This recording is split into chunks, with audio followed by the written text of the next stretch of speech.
En el nombre del Padre, y del Hijo, y del Espíritu Santo. Amén. Imploremos la gracia del Espíritu Santo. Ven, Espíritu Santo, llena los corazones de tus fieles y enciende en ellos el fuego de tu amor. Envía, Señor, tu Espíritu, que renueve la faz de la tierra. Oración.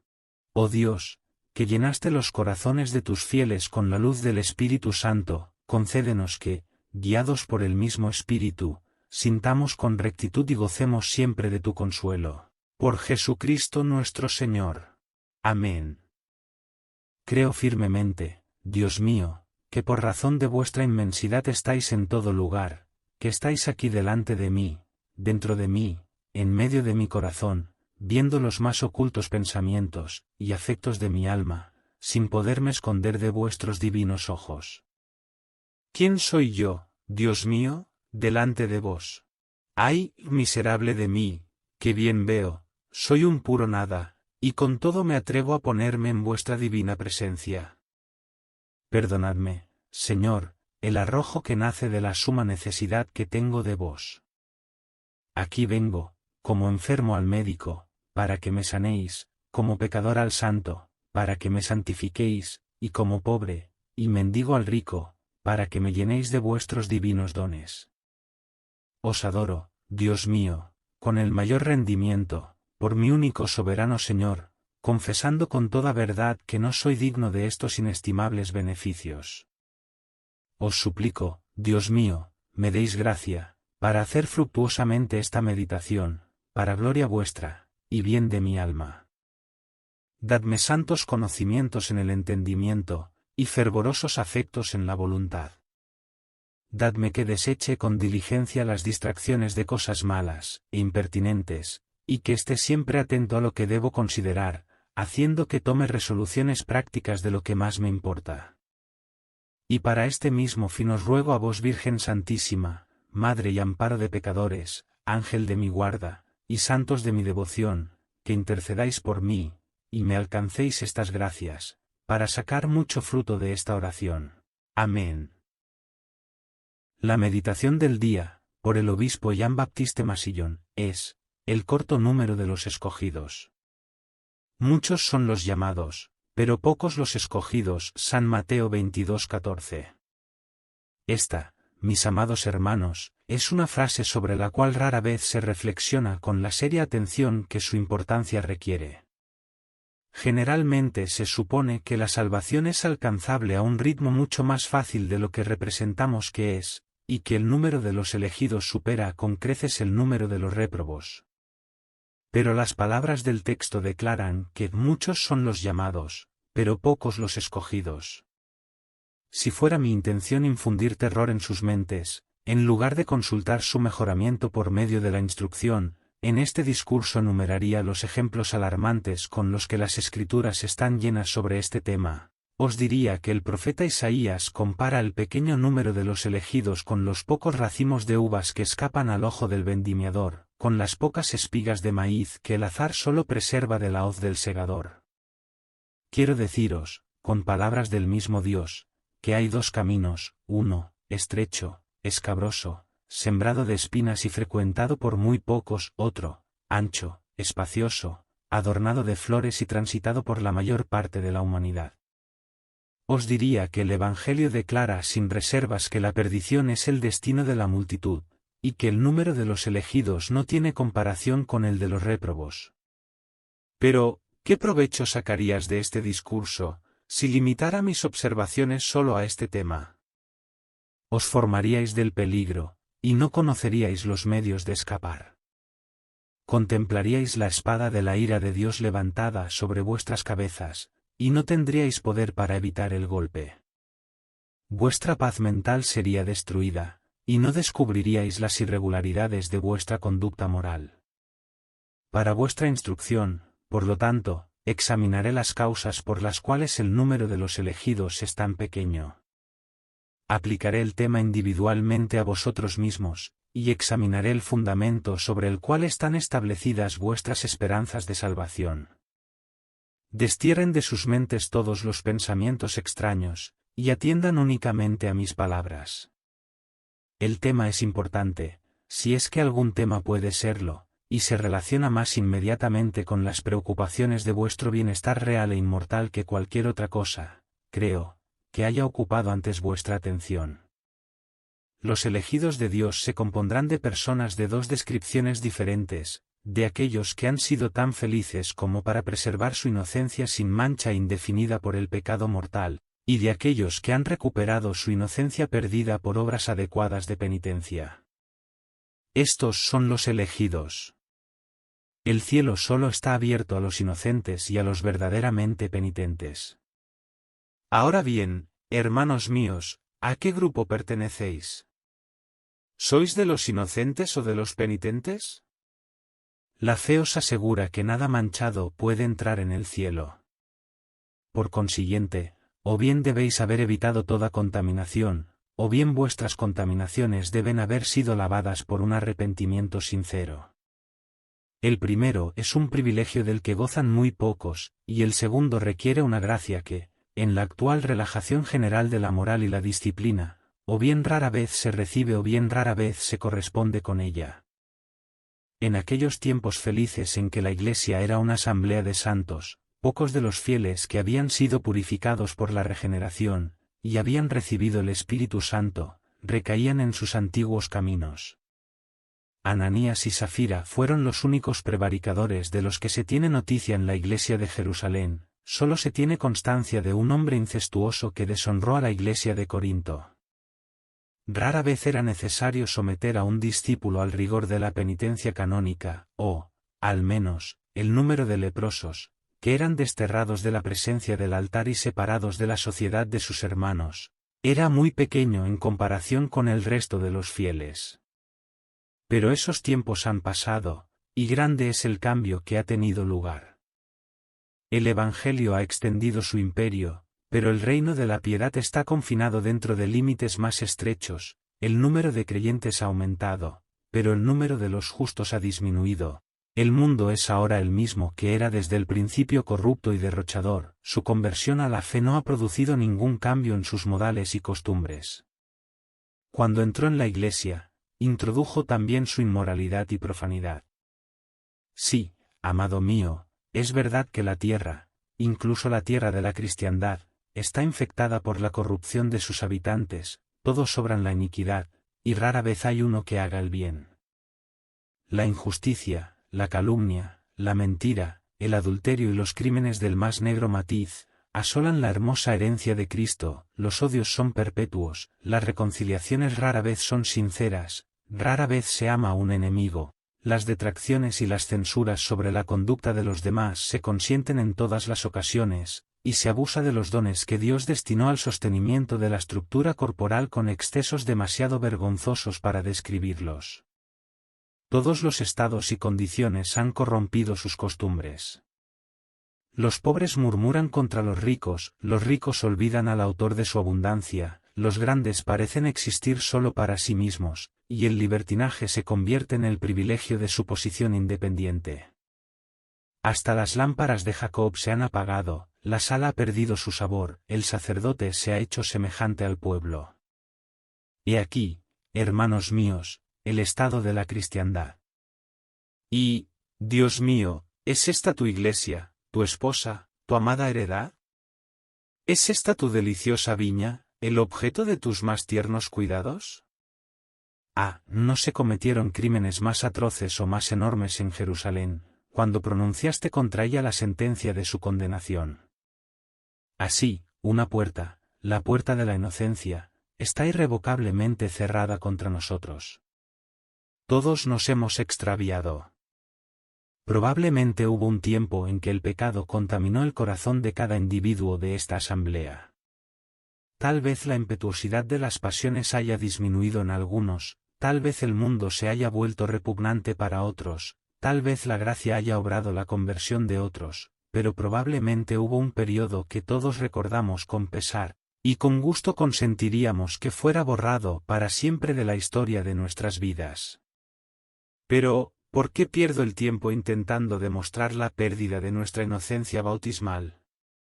Sabemos que somos pecadores, tememos el ojo escrutador de un Dios omnisciente, y tenemos demasiadas razones para temer que contemple innumerables manchas incluso en aquella parte de nuestras vidas que nos parece no manchada por ningún crimen.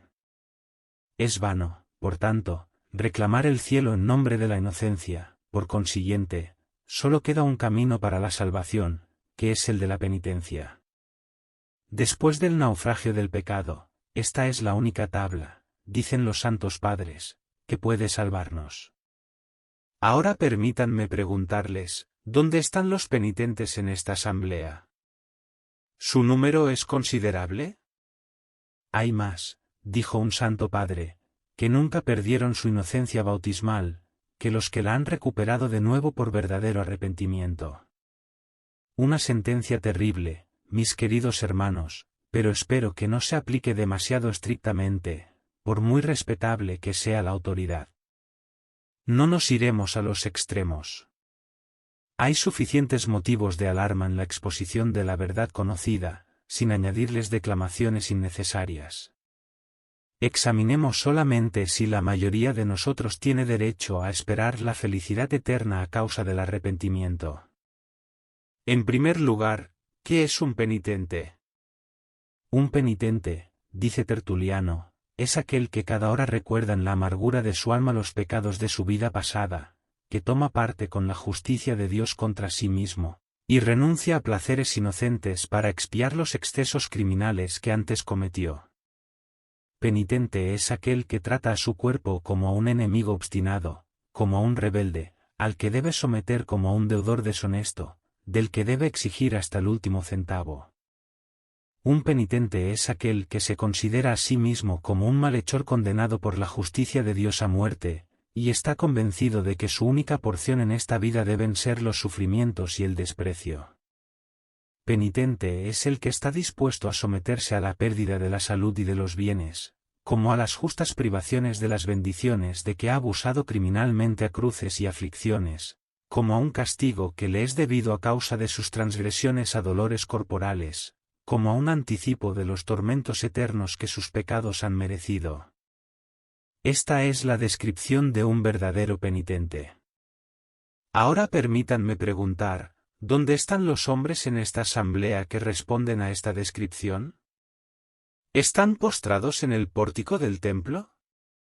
¿Están cubiertos de cilicio y ceniza? Suplican a los hermanos, que tienen derecho a entrar en el santuario, que ofrezcan sus oraciones al Padre de Misericordias en su favor. Han pasado años enteros en los ejercicios de oración, ayuno, mortificación y otras austeridades penitenciales. ¿Se les excluye de la Iglesia y se les prohíbe asistir a la celebración de los tremendos misterios?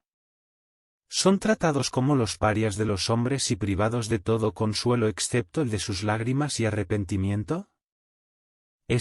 Al menos, era el curso de expiación prescrito a los antiguos penitentes, y escrupulosamente cumplido por ellos.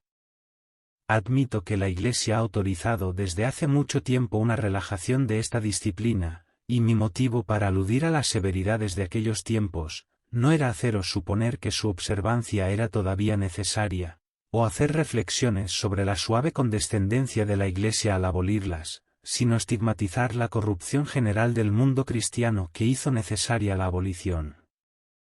La disciplina externa debe acomodarse a los usos y costumbres de los tiempos.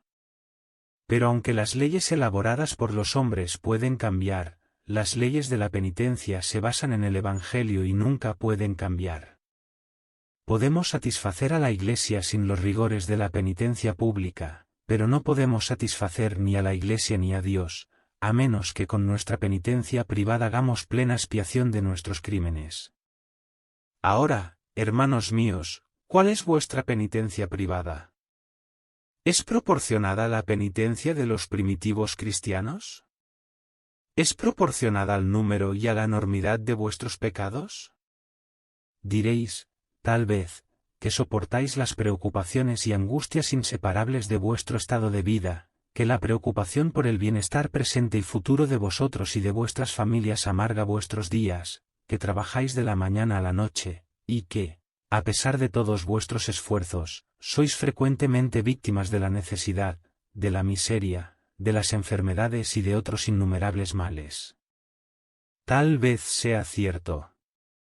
Pero, ¿os sometéis a estas pruebas con verdadero espíritu cristiano, sin murmuraciones, sin quejas?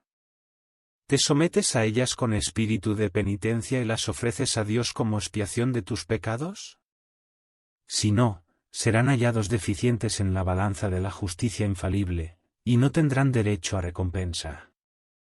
Pero, suponiendo que no ofendieran en ninguno de estos puntos, ¿entrarían en el número de los penitentes? ¿No se te exigiría nada más? Tu mérito, lo admito, sería grande. Ofrecerías un sacrificio aceptable de expiación a la justicia de Dios. Pero, ¿quedaría su justicia completamente satisfecha? Los cristianos primitivos soportaban con paciencia las pruebas ordinarias de la vida, además, se sometían a todos los rigores de la penitencia canónica, y sin embargo no hacían demasiado. ¿Puede efectuarse su reconciliación por medios más fáciles? ¿No se os exigen mortificaciones voluntarias en privado? Sabéis que la penitencia de cada uno debe ser proporcionada a su culpa, y podéis razonablemente abrigar esperanzas de salvación, cuando vuestra propia penitencia no está regulada según esta máxima. No os engañéis. Los caminos del arrepentimiento son mucho más penosos de lo que os imagináis. El camino del cielo presenta al pecador dificultades mucho mayores de las que hasta ahora habéis experimentado. Esta es la verdad, y, sin embargo, pasas tus días en perfecta tranquilidad y paz. No eres, en efecto, singular en este aspecto. No haces más que seguir el ejemplo de la gran mayoría de tus compañeros cristianos. No estás más apegado a los placeres mundanos, más reacio a los sufrimientos y a las cruces, más deficiente en las obras de arrepentimiento que ellos. Admito que haya hombres de carácter más disoluto, pues no voy a suponer que estéis desprovistos de religión o despreocupados por la salvación, pero ¿dónde están los hombres más penitentes? Me temo que los pocos que son de esta descripción se encuentran principalmente en las sombras de la soledad aislada. Entre la gente del mundo solo hay un pequeño número que, por una atención un poco más estricta a los deberes religiosos, atraen la atención, y tal vez las censuras y las burlas del público. Todos los demás recorren el mismo camino trillado, los hijos heredan la falsa seguridad de sus padres, rara vez hay uno que viva inocente, y rara vez hay uno que muera penitente. Dios mío, si no nos has engañado, si todos los preceptos del Evangelio deben cumplirse al pie de la letra, si el número de los réprobos no te induce a suavizar algo la severidad de tu ley, ¿qué será de esa multitud de personas que caen diariamente en la eternidad ante nuestros ojos? ¿Qué será de nuestros padres, de nuestros parientes, de nuestros amigos? ¿Cuál es su suerte eterna?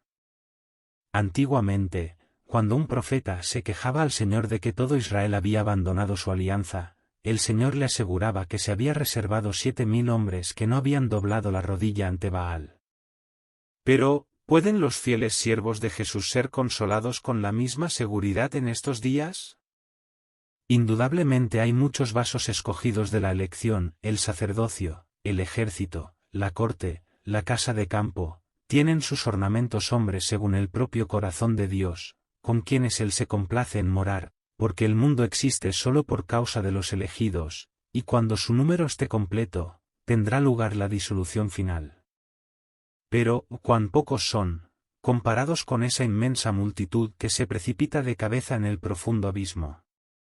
Tú, tal vez, has sido alentado a confiar con seguridad en tu estado, y a concluir que nada más se requería de ti, porque percibías que eras tan regular, tan moral, tan atento a tu deber como otras personas. Pero, amado mío, esto, en vez de ser motivo de consuelo, debería causarte consternación. Otros, es decir, la generalidad de las personas, viven en un estado de tibieza y pereza espiritual, son esclavos del orgullo y de la vanagloria, son adictos a la retracción, al odio y a otros vicios, no aman a Dios ni a su prójimo como debieran, en una palabra, caminan por la ancha senda que conduce a la condenación. ¿Y puedes imaginar que estás seguro, porque caminas por el mismo sendero que ellos? El pequeño número de los elegidos camina por la senda estrecha, sus vidas están reguladas, no por la conducta de la multitud, sino por los preceptos del Evangelio, su ferviente piedad, su estricta moralidad, su austeridad penitencial, los exaltan muy por encima del rango de las demás personas, son, y han sido en todos los tiempos, hombres de vida singular, brillan como luces en medio de las tinieblas, son ejemplos dignos tanto de los ángeles como de los hombres, aborrecen los malos caminos, las máximas del mundo, los placeres y las vanidades, viven, dice San Pablo, no ellos, sino que Cristo vive en ellos. Tal vez diréis que los santos son excepciones a la regla general, dignos de admiración, pero no de imitación. Estoy de acuerdo en que son excepciones. Pero solo son excepciones a la regla general de caminar por el ancho camino de la perdición. Un alma elegida, en medio del mundo, debe ser necesariamente una excepción. ¿Estamos, pues, obligados a seguir las huellas de los santos? Lo estamos. Es deber de cada uno ser puro y santo. El cielo solo está abierto a los santos. No hay otro evangelio que seguir, ni otros deberes que cumplir, ni otras promesas que esperar, que las que se proponen a los santos. Cada uno está obligado a amar a Dios sobre todas las cosas, y a su prójimo como a sí mismo. Cada uno está obligado a buscar el cielo en primer lugar, a ser manso y humilde de corazón, a cumplir todos los preceptos del Evangelio, a evitar el pecado como el mayor de todos los males, y a hacer obras condignas de penitencia por los pecados en que ha caído. Cada uno está obligado a hacer el bien, a avanzar por los caminos de la virtud, y a ser perfecto, como su Padre Celestial es perfecto. Son obligaciones impuestas a todos, son las mismas que se impusieron a los santos, y sólo el cumplimiento de ellas los hizo santos. Si hubiera un camino más fácil para llegar al cielo, nos lo habrían indicado, nos lo habría trazado el Evangelio, habría habido santos que lo habrían recorrido, y la Iglesia nos habría animado a seguir su fácil ejemplo. Pero tú sabes que no ha habido nada de eso. Dios mío, que poco consultan los hombres los dictados de la razón cuando está en juego su salvación eterna. No te dejes, pues, adormecer en una seguridad fatal por la seguridad de que eres tan virtuoso como los demás. Por el contrario, cuídate de la multitud, no andes con la multitud, no sea que compartas el mismo destino. Toma tu modelo de los santos, e imita sus virtudes y santidad. Si sois inocentes, seguid cumpliendo todos los preceptos del Evangelio, y con abnegación y oración preparaos para las futuras tentaciones. Si sois pecadores, lamentad sin cesar vuestros pecados, regad con vuestras lágrimas el lecho todas las noches, revestíos de la cizaña del luto y anticipaos a los juicios de Dios con la mortificación y la penitencia. Entrad en este tiempo penitencial con prontitud y alegría, y en vez de tratar de aumentar o de aprovecharos de las relajaciones que la multitud os ha arrancado, rivalizad con los penitentes de antaño, haced de él un tiempo verdaderamente penitencial. No os dejéis seducir por los ejemplos de los impenitentes, antes bien, con los pocos elegidos, dedicaos en cuerpo y alma a las penosas obras del ayuno y la penitencia. Entonces podrás esperar con confianza que recibirás la recompensa prometida a los verdaderos penitentes, y estarás unido a su compañía en el más allá en las alegrías de una dichosa inmortalidad. Oración final. Os doy gracias, Dios mío, de la paciencia que vos habéis tenido, y merced que me habéis hecho en sufrirme en vuestra presencia en esta meditación, y aun en los buenos pensamientos, afectos y resoluciones que me habéis comunicado en ella, pues todo lo miro como venido de vos, de quien desciende todo bien. Os ofrezco, Señor, las resoluciones hechas en esta meditación en unión de los méritos de Jesucristo Señor nuestro, vuestro Hijo, para que así os sean agradables, y las preservéis de las asechanzas de los enemigos malignos. Os suplico, me deis gracia para poderlas en ejecución, y ser fiel en lo que he resuelto en vuestra presencia, para cuyo fin os suplico a vos, Virgen Santísima, Madre y Amparo de pecadores, Ángel de mi guarda, y santos de mi devoción, que intercedáis por mí, y me alcancéis esta gracia. Amén. Gracias por escuchar este audio. Que el Señor te bendiga y te guarde, te muestre su rostro y tenga misericordia de ti, vuelva a ti su mirada y te conceda la paz.